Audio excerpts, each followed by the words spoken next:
When team communication breaks down, most managers assume someone isn't listening or isn't being clear enough.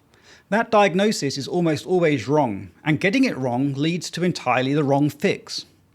So here's the direct answer. Communication breaks down when the systems designed to carry information are absent, ambiguous, or misaligned with how the team actually works.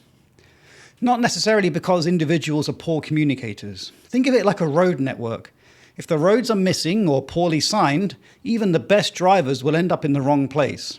You wouldn't just blame the drivers.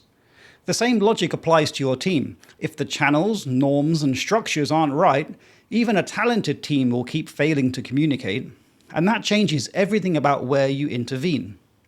So what does structural failure actually look like? There are 4 patterns that come up repeatedly. First, unclear goals. If team members can't restate the objective in their own words, the goal isn't clear enough.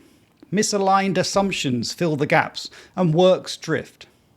Second, no escalation path. When someone hits a blocker and doesn't know who to tell or how, information stalls. The problem sits with one person instead of moving to where it can be solved. Third, meeting rhythms don't match decision cycles. A weekly all hands is useless if decisions need to be made daily. Meetings should be designed around when decisions actually happen, not around habit or calendar convenience. And fourth, unwritten norms. In most teams, some people know the unspoken rules about how to communicate and some don't.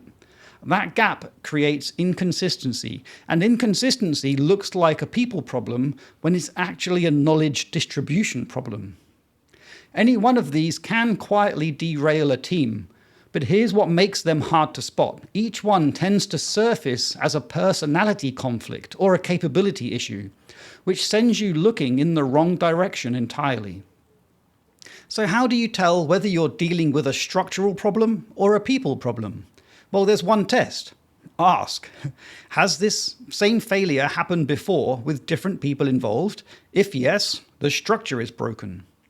The same breakdown recurring despite awareness is the clearest signal that no amount of training or goodwill will fix. You need to change the channel, the norm, or the process. If the failure is isolated, tied to one person or one specific moment, then it may genuinely be personal. Address it directly with that individual. The decision rule is simple. Recurring equals structural, fix the system. Isolated equals situational, address the person.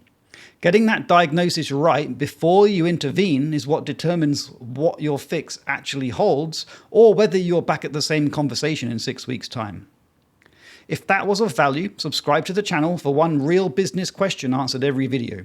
For the same clarity in writing, the website and newsletter is 5minutebusiness.com.